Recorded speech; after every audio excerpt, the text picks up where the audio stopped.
Bismillahirrahmanirrahim. Bismillahirrahmanirrahim. Alhamdulillah wassalatu wassalamu ala Rasulillah wa ala alihi wa ashabihi wa man walah, amma ba'd. Ikhwani fillah, hafizakumullah. Di sini ada pertanyaan di grup 2 ini. Pertanyaan dari saudara Abu Umar yang beralamat di Goa. Pertanyaannya, apa hukum wanita mengatakan, kalau kamu poligami, pulangkan saja saya ke orang tuaku, dalam kurung minta cerai. Ya. Taib. Ikhwani fillah, hafizakumullah. Tidak seharusnya bagi wanita muslimah, wanita mukminah, wanita yang beriman kepada Allah dan hari akhirat, itu menolak syariat Allah subhanahu wa ta'ala, menolak keputusan dan ketetapan Allah subhanahu wa ta'ala. Allah subhanahu wa ta'ala telah berfirman dalam Al-Quran, وَمَا كَانَ لِمُؤْمِنٍ وَلَا مُؤْمِنَةٍ إِذَا قَضَى اللَّهُ وَرَسُولُهُ أَمْرًا أَن يَكُونَ لَهُمُ الْخِيَرَةُ مِنْ أَمْرِهِمْ. Tidaklah boleh bagi seorang mukmin dan mukminah ketika Allah subhanahu wa ta'ala telah menetapkan suatu ketetapan dalam agama ini, kemudian dia mengambil pilihan lain, mengamalkan pilihan lain, mencari pilihan lain. Ya, dan di antara syariat Allah subhanahu wa ta'ala, ketetapan Allah subhanahu wa ta'ala yang tidak boleh ditolak sama sekali adalah syariat poligami. Allah subhanahu wa ta'ala telah berfirman dalam Al-Quran, فَانْكِحُوا مَا طَابَ لَكُمْ مِنَ النِّسَاءِ مَثْنَى وَثُلَاثَ وَرُبَاعَ.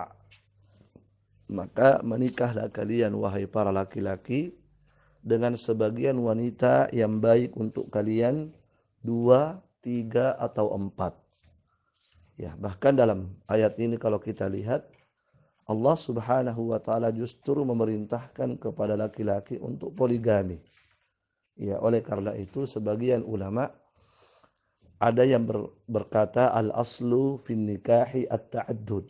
Hukum asalnya menikah itu adalah poligami. Kenapa? Sebab Allah subhanahu wa ta'ala itu memang memerintahkan untuk poligami. Fa in khiftum alla ta'dilu, kalau kalian tidak bisa berbuat adil, kalau istri kalian lebih daripada satu, kalian tidak bisa berlaku adil, fawahidah, maka silahkan menikahi satu saja. Barakallahu fikum. Taib.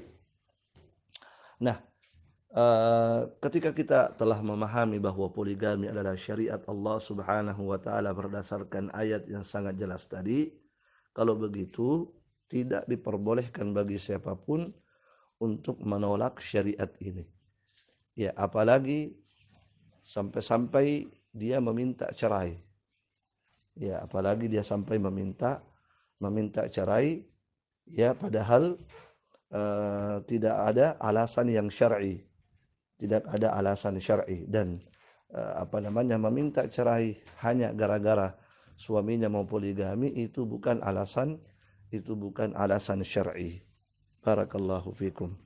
Taib. Rasulullah sallallahu alaihi wasallam telah bersabda, ayyuma imra'atin sa'alat zawjaha talaqan fi ghairi ba'sin fa haramun 'alaiha raihatul jannah. Wanita manapun, istri manapun yang meminta cerai kepada suaminya tanpa alasan yang benar, tanpa ada alasan yang syar'i, maka sungguh haram baginya bau syurga. Dan hadis ini sahih, disahihkan oleh Syekh Al-Albani rahimahullahu ta'ala. Akan tetapi, jika seandainya ada seorang wanita atau seorang istri yang tidak setuju suaminya poligami, tetapi dia tidak menolak syariat poligami, Hanya saja dia tidak siap ketika suaminya poligami, ya dia belum siap. Ya, jadi dibedakan ya antara menentang syariat poligami, menolak syariat poligami dengan belum siap untuk menerima suaminya berpoligami. Ya. Nah, kalau dia misalnya tidak setuju suaminya poligami, bukan karena menolak tapi hanya karena dia belum siap, apalagi kalau dia terdorong dengan rasa cemburunya yang luar biasa, maka ini tidak apa-apa. Ya, ini tidak berdosa ya, ini tidak mengapa. Itu sesuatu yang wajar sebab istri Rasulullah saja sallallahu alaihi wasallam, Aisyah radhiyallahu taala anha, pernah mengalami hal demikian. Ketika Rasulullah sallallahu alaihi wasallam akan menikahi Sofiyah yang terkenal akan kecantikannya, maka timbullah rasa cemburu dari Aisyah radhiyallahu taala anha. Ya, sehingga waktu itu beliau berusaha bagaimana Rasulullah sallallahu alaihi wasallam tidak jadi menikahi Sofiyah. Tetapi beliau dalam hal ini tidak menolak syariat poligami, akan tetapi didorong oleh rasa cemburu yang luar biasa. Maka kalau yang seperti ini hukumnya tidak berdosa. Ya, akan tetapi jangan sampai kemudian jangan sampai kemudian meminta cerai kepada suaminya. Ya, jangan sampai demikian ya, meminta cerai kepada suaminya, tapi seharusnya dia bersabar dan mengharapkan pahala dari Allah Subhanahu wa taala. Dan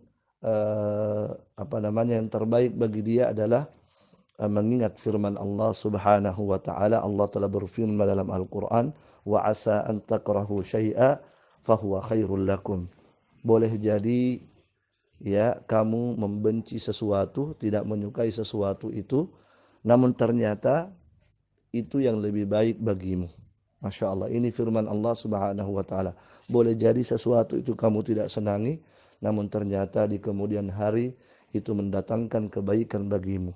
Ya, maka termasuk dalam hal ini, ya boleh jadi awalnya kamu tidak senang, kamu tidak suka, namun ternyata di balik itu ada kebaikan besar untukmu.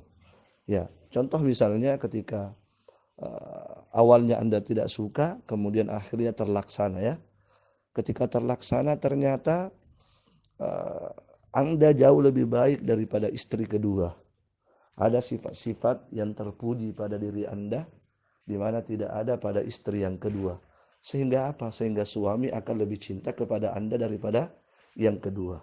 Ya, kita kan tidak tahu ya bagaimana karakter wanita. Ya, sehingga boleh jadi setelah suami menikah dengan yang kedua ternyata dia melihat ya kekurangan-kekurangan yang lebih banyak pada istri kedua dan kelebihan itu lebih banyak pada istri yang pertama, sehingga rasa cinta